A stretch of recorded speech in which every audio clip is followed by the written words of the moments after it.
Hello viewers, knowledge হাবের এই ভিডিওতে আমি আলোচনা করব উইন্ডোজের কমান্ড লাইনে কিভাবে আমরা একটা ফোল্ডারে ফাইল নিব এবং সেই ফাইলগুলোকে আমরা কিভাবে ইনফরমেশন দিব এই বিষয়ে। গত পর্বে আমরা ফোল্ডার ক্রিয়েট করা, ট্রি করা দেখেছি এবং এখন আমরা এটা দেখব। সো চলুন দেখা যাক। উইন্ডোজে আমরা যদি কোনো ফাইলে করতে চাই, আমরা গত পর্বে দেখছি যে কিভাবে একটা ফোল্ডার ক্রিয়েট করতে হয়, তারপরে কিভাবে ট্রি করে একটা ফোল্ডারে বা একটা পার্টিশনে কি পরিমাণে ফোল্ডার আছে সেটার ইনফরমেশন নেওয়া যায়। সো এখন আমরা দেখব কিভাবে একটা ফোল্ডারের ভিতরে নতুন নতুন ফাইল বানানো যায় এবং সেই ফাইলের টেক্সট দেওয়া যায়। সেটার জন্য আমরা আগে এখানে একটা রিপোজিটরি তৈরি করব, ডিরেক্টরি।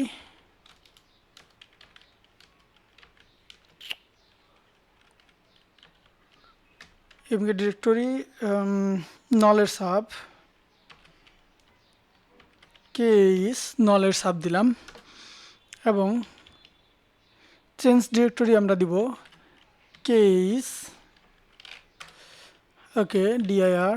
এখানে কোনো দেখুন ডিআইআর করার পর আমরা যেটা দেখলাম এখানে কোনো আর দুটো ডিরেক্টরি আছে, কোনো ফাইল নাই।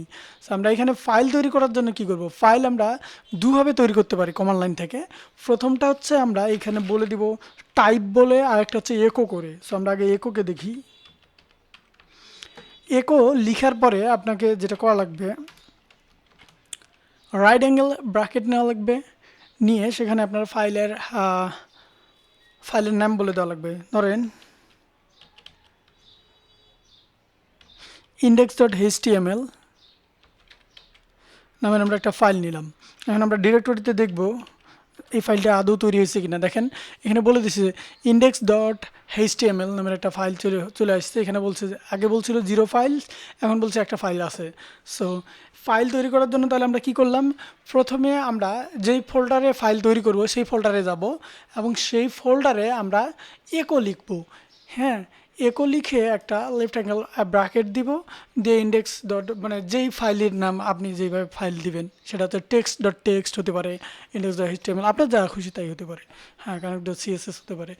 সো এটা দ্বিতীয়, এটা হচ্ছে টাইপ দিয়ে টাইপ লিখে নাল করলাম আমরা। আবার রাইট অ্যাঙ্গেল ব্র্যাকেট দিয়ে আপনার এখানে আমরা দেব স্টাইল ডট সিএসএস। দেখুন স্টাইল ডট সিএসএস দিলাম, তাহলে এটা তৈরি হয়েছে কিনা সেটা চেক করার জন্য আমরা ডিরেক্টরি চেক করব। ডিরেক্টরিতে আমরা দেখলাম যে দেখেন টু ফাইলস। প্রথমটা হচ্ছে এটাতে বলছে index.html, পরেরটা বলছে স্টাইল ডট সিএসএস। সো আমরা তাহলে দেখলাম যে দুভাবেই আমরা এটা করতে পারি। প্রথমভাবে কি করলাম, আমরা প্রথমে আমরা একো লিখছি, একো লিখে রাইট অ্যাঙ্গেল ব্র্যাকেট, তারপর ফাইলের নাম, তারপর ডট ফাইলের এক্সটেনশন। অবশ্যই আপনাকে এক্সটেনশন উল্লেখ করা লাগবে, আদারওয়াইজ কম্পিউটার বুঝবেই না যে আসলে এটা কোন টাইপের ফাইল।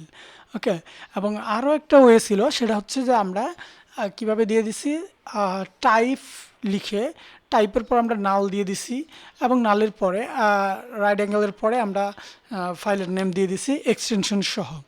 এই ছিল ফাইল নিয়ে। আশা করি ভিডিওটি ভালো লাগছে।